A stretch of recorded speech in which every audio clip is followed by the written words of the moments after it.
പ്രിയ കുട്ടികളെ, എല്ലാവർക്കും നമസ്കാരം. നമ്മളിന്ന് പഠിക്കുവാൻ പോകുന്നത് +1 ക്ലാസ്സിലെ 1ാമത്തെ യൂണിറ്റാണ്. ഈ യൂണിറ്റിൻ്റെ പേര് കിനാവ് എന്നാണ്. ഈ യൂണിറ്റിൽ 4 പാഠഭാഗങ്ങളാണ് നൽകിയിട്ടുള്ളത്. നമുക്ക് ഇതിൻ്റെ പ്രവേശകം എന്താണെന്ന് ഒന്ന് നോക്കാം. പേര് നൽകിയിരിക്കുന്നത് പോലെ തന്നെ കിനാവ് കാണാത്തവരായിട്ട് ആരുമുണ്ടാകുമെന്ന് തോന്നുന്നില്ല. എന്നാൽ യഥാർത്ഥത്തിൽ നാം ഒക്കെ ഉറക്കത്തിൽ കാണുന്നതാണോ കിനാവ്? ഒരു വ്യക്തിയെ ഉറക്കാതിരിക്കാൻ പര്യാപ്തമായ ഒരു സ്വപ്നത്തെയാണ് യഥാർത്ഥത്തിൽ കിനാവെന്ന് വിളിക്കുക എന്ന് APJ അബ്ദുൽ കലാം പറഞ്ഞിട്ടുണ്ട്. യുവാക്കളെ സ്വപ്നം കാണാൻ പഠിപ്പിച്ച ആ മഹാത്മാവിൻ്റെ വാക്കുകളിൽ നിന്നാവാം നമ്മുടെ തുടക്കം. ഓരോ കാലങ്ങൾ കഴിയുമ്പോഴും വ്യക്തികളുടെ കാഴ്ചകളിൽ മാറ്റങ്ങൾ സംഭവിക്കുന്നു. അതുപോലെ ചിന്തകളിൽ തിരുത്തപ്പെടലുകൾ നടന്നുകൊണ്ടിരിക്കുന്നു. ഉയർന്ന ഭാവനകൾ ഉണ്ടാകുന്നു. അതുപോലെ വൈവിധ്യമാർന്ന വിഷയ അവതരണ ശൈലികൾ, വ്യത്യസ്തമായ ശൈലികൾ, ഇങ്ങനെ ഒട്ടനവധി കാര്യങ്ങളിൽ പുതുമകൾ തേടിക്കൊണ്ടുള്ള രചനകൾ ധാരാളം ഉണ്ടായിക്കൊണ്ടിരിക്കുന്ന ഒരു കാലത്താണ് നാം ഏവരും ജീവിക്കുന്നത്. ഇങ്ങനെ കിനാക്കളുടെ ലോകത്തേക്ക് കടന്നു ചെല്ലുന്ന ഒരു യൂണിറ്റാണ് നിങ്ങൾക്ക് തന്നിട്ടുള്ളത്. സ്വപ്നങ്ങൾ ഉണ്ടായിരിക്കുക, ആ സ്വപ്നത്തിന് പിന്നാലെയുള്ള ഒരു യാത്ര.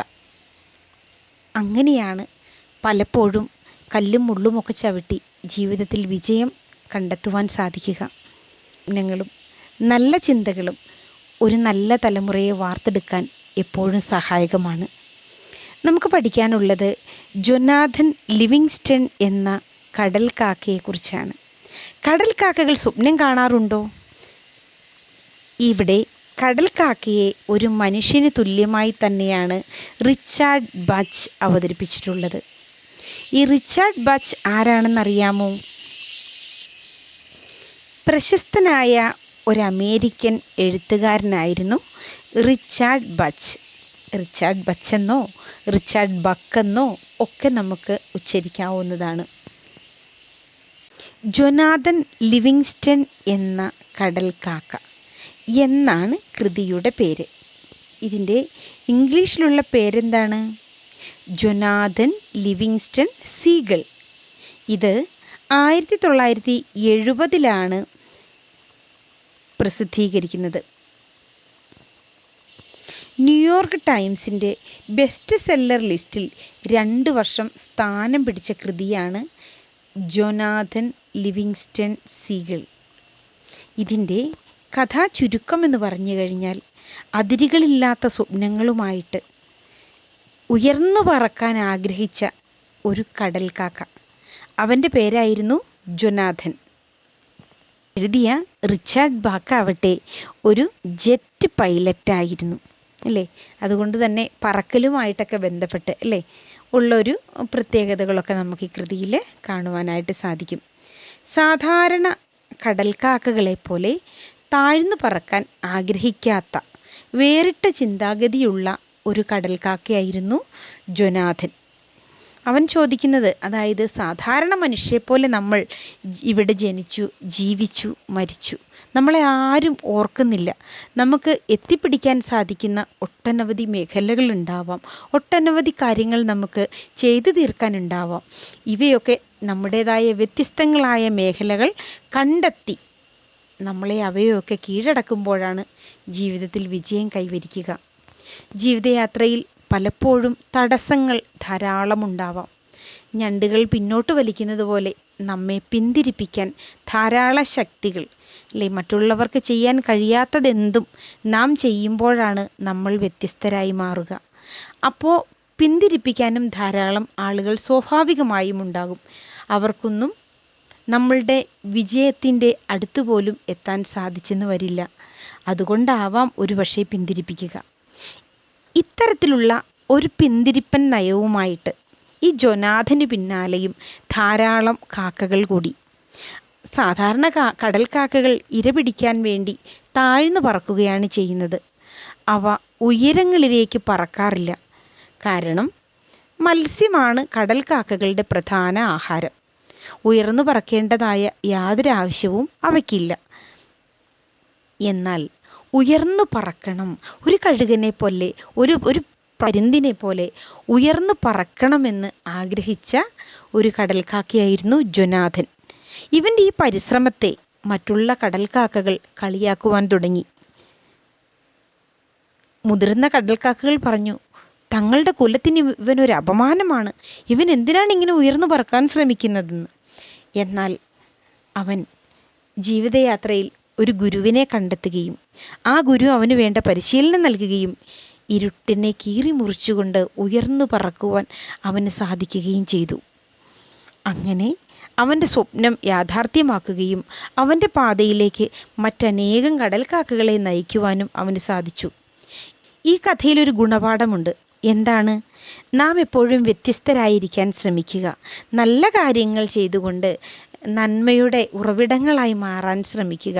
മറ്റുള്ളവർ പിന്തിരിപ്പിക്കാൻ ശ്രമിച്ചാലും അല്ലേ, മൂത്തവർ ചൊല്ലും മുതുനെല്ലിക്കയും ആദ്യം കഴിക്കും പിന്നെ മധുരിക്കും എന്നൊരു ചൊല്ലൊക്കെയുണ്ട്. പക്ഷേ അത് നല്ല കാര്യങ്ങളിൽ അംഗീകരിക്കുക, അനുസരിക്കുക. പക്ഷേ നമ്മുടെ ഉദ്ദേശശുദ്ധിയും ലക്ഷ്യബോധവും ഉണ്ടെങ്കിൽ മറ്റുള്ളവരുടെ പിന്തിരിപ്പൻ നയങ്ങളൊന്നും നമ്മുടെ ജീവിതയാത്രയ്ക്ക് ഒരു തടസ്സമായി മാറരുത്. വേറിട്ട ചിന്താഗതിയുള്ളവർ മാത്രമാണ് ഉയരങ്ങളിലേക്ക് എത്തുക. മഹാന്മാരുടെ പട്ടിക എടുത്തു നോക്കിയാൽ നമുക്കറിയാം, വിരലിലെണ്ണാവുന്ന മഹാന്മാർ മാത്രമാണുള്ളത് അല്ലേ? അല്ലെങ്കിൽ കോടാനുകോടി ആളുകൾ ജീവിച്ചു മരിച്ചുപോയ ഈ ലോകത്ത് എന്തേ എല്ലാവരും പ്രശസ്തരായി മാറാത്തത്?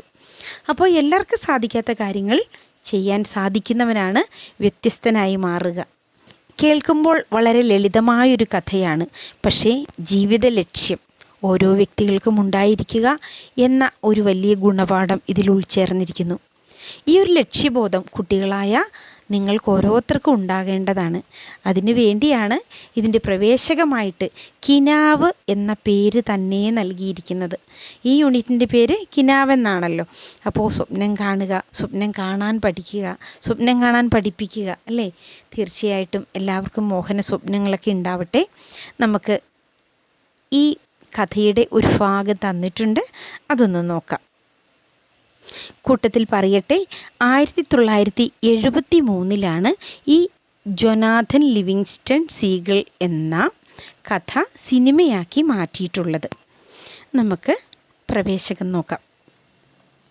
മറ്റു കടൽക്കാക്കകളെപ്പോലെ താണു പറന്ന് ഇര തേടി പിടിച്ച് ഒതുങ്ങിക്കഴിഞ്ഞുകൂടാൻ ആവുമായിരുന്നില്ല ജൊനാഥന്. കൂടുതൽ ഉയരത്തിൽ പറക്കുന്നവനെ കൂടുതൽ ദൂരം കാണാനാവൂ എന്ന് അവൻ വിശ്വസിച്ചു. വളരെ ഇമ്പോർട്ടൻ്റായ ഒരു സെൻറ്റൻസാണത്. കൂടുതൽ ഉയരത്തിൽ പറക്കുന്നവനെ കൂടുതൽ ദൂരം കാണാനാവുമെന്ന് അവൻ വിശ്വസിച്ചു. കാരണം എന്താണ്? അനുഭവജ്ഞാനം അതാണ് ഒരു വ്യക്തിയെ കരുത്തുള്ളവനാക്കി മാറ്റുന്നത്. പലപ്പോഴും ആളുകൾ പറഞ്ഞു കേട്ടിട്ടുണ്ട്, ഏട്ടിലെ പശു പുല്ല് തിന്നില്ല. പുസ്തകത്തിലെ പശുവിന് ഒരിക്കലും പുല്ല് തിന്നാൻ സാധിക്കില്ല. അതിന് ജീവനുണ്ടെങ്കിൽ മാത്രമാണ് പുല്ല് തിന്നാനും പുല്ലിൻ്റെ സ്വാദറിയാനും വയറ് നിറയ്ക്കാനും സാധിക്കുകയുള്ളൂ അല്ലേ? മറ്റുള്ളവരുടെ അനുഭവങ്ങൾ നമ്മൾ പലപ്പോഴും കേൾക്കുമ്പോഴും അനുഭവത്തിൻ്റെ തീച്ചൂളയിൽ കിടന്ന് വെന്ത് അനുഭവമുള്ളവന് മാത്രമാണ് ജീവിതത്തിൻ്റെ നഗ്ന യാഥാർത്ഥ്യങ്ങളുമായിട്ട് പൊരുത്തപ്പെട്ടു പോകാൻ പലപ്പോഴും സാധിക്കുക. അതുകൊണ്ടാണ് ജീവിതത്തിൽ പരാജയങ്ങൾ വളരെയധികം പേർക്ക് ഉണ്ടാവുന്നത്. ജീവിതത്തിൻ്റെ യാഥാർത്ഥ്യങ്ങൾ, നമ്മളിന്ന് കാണുന്ന എല്ലാ സ്വപ്നങ്ങളും യാഥാർത്ഥ്യമാകണമെങ്കിൽ കഠിനമായ പരിശ്രമം തീർച്ചയായും വേണം. കുട്ടികളായി നിങ്ങൾക്ക് ഓരോരുത്തർക്കും അതിന് സാധിക്കും. ഇരുളിനെ കീറി മുറിച്ച് ഉയർന്നു പറക്കാൻ അവൻ പരിശീലിച്ചു കൊണ്ടിരുന്നു. ഇവനെ അങ്ങനെ വിട്ടാൽ പറ്റില്ല. കടൽക്കാക്കകളുടെ പാരമ്പര്യം, മാന്യത എല്ലാം ഇവൻ തകർക്കും. കൂട്ടത്തിലെ മുതിർന്നവർ അവനെ വിസ്തരിച്ചു. നോക്കിക്കേ, നമുക്കറിയാം ഇന്ന് IT മേഖലകളിലൊക്കെ ജോലി ചെയ്യുന്ന പെൺകുട്ടികൾ ഏത് സമയത്താണ് വീട്ടിൽ വരിക? രാത്രികാലമൊക്കെ ആകൂല്ലേ? പഴയ കാലത്തൊന്നും അങ്ങനെ ആയിരുന്നില്ല. സന്ധ്യ ആകുന്നതിന് മുൻപ് അല്ലേ, വൈകുന്നേരം ഒരു 5 മണിക്ക് മുമ്പ് പെൺകുട്ടികൾ വീട്ടിലെത്തണം. ആ ഒരു കാലഘട്ടം ഉണ്ടായിരുന്നു ഏതാനും കുറേ വർഷങ്ങൾക്ക് മുൻപ്. എന്നാൽ ഇന്ന് കാലം വളരെയധികം മാറി. പുരുഷനൊപ്പം പ്രാധാന്യം സ്ത്രീക്കുമുണ്ട് അല്ലേ? ഏത് സമയത്തും രാത്രിയെന്നോ പകലെന്നോ ഭേദമില്ലാതെ ജോലി ചെയ്യുന്ന, ഉറക്കമില്ലാത്ത നഗരങ്ങളാണ് നമുക്ക് ചുറ്റുമുള്ളതല്ലേ? അപ്പോൾ എന്താണ് പറയുന്നത്? ഇരുളിനെ കീറി മുറിച്ച് ഉയർന്ന് പറക്കുവാനായിട്ട് അവൻ പരിശീലിച്ചപ്പോൾ അവനെ കുറ്റം പറയാൻ ധാരാളം ആളുകൾ ഉണ്ടായില്ലേ? മുതിർന്നവരൊക്കെ പറഞ്ഞു ഇവനെ ഇങ്ങനെ വിട്ടാൽ പറ്റത്തില്ല, ഇവൻ നമുക്ക് നാണക്കേടാണ്, നമ്മുടെ മാന്യതയ്ക്ക് ഇവൻ കളയുമെന്ന് ഈ ജോനാഥനെ കുറിച്ച് പറഞ്ഞു. തീറ്റ തേടാൻ ആവുന്നിടത്തോളം ജീവനോടെ ഇരിക്കാൻ ഈ ലോകത്തേക്ക് നമ്മെ വിട്ടിരിക്കുന്നു എന്നല്ലാതെ മറ്റൊന്നും അറിയില്ലല്ലോ ജോനാഥ. ഇത്തിരി പോന്ന ഈ ജീവിതത്തിൽ പിന്നെന്തിനാണ് നീ നമ്മുടെ മാനവും മര്യാദയും കളഞ്ഞു കുളിക്കുന്നത്? 1000 കൊല്ലം മീൻ തലകൾക്ക് പിറകെ നാം പരക്കം പാഞ്ഞു, ഇനിയത് പോരാ, നമുക്ക് ജീവിക്കണം. കണ്ടോ എന്താണ് പറയുന്നതെന്ന് നോക്കിക്കേ. തീറ്റ തേടി ആകുന്നിടത്തോളം കാലം ജീവനോടെ ഇരിക്കാനാണ് ഈ ലോകത്തേക്ക് നമ്മളെ അയച്ചേക്കുന്നതെന്ന് മുതിർന്ന കാക്കകൾ പറഞ്ഞു. അപ്പോൾ ജോനാഥൻ പറയുന്നത് എന്താണ്? 1000 കൊല്ലം മീൻ തലകൾക്ക് പിന്നാലെ. കടൽ കാക്കകൾ മത്സ്യം പിടിച്ച് കഴിച്ചാണ് ജീവിക്കുന്നത്. അപ്പോൾ മീൻ തലകൾക്ക് പിന്നാലെ പരക്കം പാഞ്ഞ് ജീവിച്ചു. ഇനി അത് പോരാ, ഇനി നമുക്ക് ജീവിക്കണം. തീർച്ചയായും നമുക്ക് ജീവിക്കേണ്ടതിനൊരു ന്യായമുണ്ട്. പഠിക്കേണ്ടതിന്, കണ്ടുപിടിക്കേണ്ടതിന്, സ്വതന്ത്രമാകേണ്ടതിന് എനിക്ക് ഒരവസരം തരൂ, എനിക്കൊരവസരം തരൂ, ഞാൻ ജീവിച്ച് കാണിച്ചു തരാമെന്നാണ് ജോനാഥൻ പറയുന്നത്. ഞാൻ എന്താണ് നേടിയെടുത്തിരിക്കുന്നതെന്ന് കാണിക്കാം. മറ്റാരും കാണാത്ത കാഴ്ചകൾ കാണാനായിട്ട് ജോനാഥന് സാധിക്കുന്നുണ്ട്. മറ്റൊരു കടൽക്കാക്കയും പറക്കാത്ത അത്രയും ഉയരത്തിൽ പോയി നിൽക്കുമ്പോഴാണ് താഴെയുള്ള കാഴ്ചകളെല്ലാം കാണാനായിട്ട് സാധിക്കുക അല്ലേ? അപ്പോൾ വളരെയധികം കാഴ്ചകൾ കാണാൻ, ഈ ലോകം ജീവിതം അസ്വാദ്യജനകമാക്കി മാറ്റുവാനായിട്ട് ജോനാഥന് സാധിക്കുന്നുണ്ട്. ജോനാഥൻ പറഞ്ഞു നിർത്തി. തൻ്റെ ജനം ഇരുളിനെ കീറി മുറിച്ച് ഉയർന്നു പറക്കുന്ന സ്വപ്നമായിരുന്നു അവൻ്റെ മനസ്സ് നിറയെ. അവൻ്റെ സ്വപ്നം എന്തായിരുന്നു? അവൻ മാത്രം ഉയരത്തിൽ പറക്കണമെന്നല്ല അവൻ ആഗ്രഹിച്ചത്. ഇതുവരെ കാണാത്ത കാഴ്ചകൾ തേടിയുള്ള യാത്ര, അത് അവൻ്റെ മാത്രം സ്വപ്നമല്ല. അവൻ്റെ സ്വപ്നം എന്താണ്? അവൻ്റെ കുലത്തിലെ മുഴുവൻ ആളുകളും, അല്ലെങ്കിൽ അവനോടൊപ്പം നിൽക്കുന്ന മറ്റുള്ള കാക്കകളും അല്ലേ, എല്ലാവരും ഈ ഒരു സുവർണ്ണ ലോകത്തേക്ക് വരണം, ഈ നല്ല കാഴ്ചകൾ കാണണം, ഉയർന്നു പറക്കാൻ പഠിക്കണം. ഇത്രയും കാലം താന്നു പറന്ന് ശീലിച്ച് അവരിൽ എന്ത് വരണം? പരിഷ്കാരങ്ങൾ വരണം, മാറ്റങ്ങൾ വരണം. മാറ്റത്തിൻ്റെ അനിവാര്യതയെക്കുറിച്ചാണ് ഇവിടെ സൂചിപ്പിക്കുന്നത്. അപ്പോൾ തീർച്ചയായിട്ടും വ്യത്യസ്തങ്ങളായ രചനാതലങ്ങൾ പരിചയപ്പെടുക. വ്യത്യസ്തങ്ങളായ രചനാതലങ്ങൾ, സാഹിത്യത്തിൻ്റെ വിവിധ തലങ്ങൾ നമ്മൾ പലപ്പോഴും ഇന്ന് കാണുന്നുണ്ട്. പഴയ പരമ്പരാഗതമായ രീതികളൊക്കെ വിട്ട് പുതിയ രീതിയിലുള്ള രചനാ സങ്കേതങ്ങൾ ഉൾക്കൊള്ളാൻ ആദ്യം പാരമ്പര്യവാദികളൊക്കെ മടിക്കും. എന്നാൽ പിന്നീട് അവരും ഈ വഴിക്കൊക്കെ വന്നുകൊള്ളും അല്ലേ? തീർച്ചയായിട്ടും ഈ പ്രവേശകത്തിൽ നിന്ന് ചോദ്യങ്ങൾ ഉണ്ടാവാം. അതുകൊണ്ട് കൃത്യമായും ഇത് വായിച്ച് നോക്കി ഒന്ന് ഗ്രഹിച്ച് വേണം പോകുവാനായിട്ട്. അപ്പോൾ സ്വപ്നങ്ങൾ ഉണ്ടാവുക, അത് വലിയ കാര്യമാണ്. തീർച്ചയായും ആ സ്വപ്നത്തിന് വേണ്ടി കഠിന പ്രയത്നം ചെയ്യുക.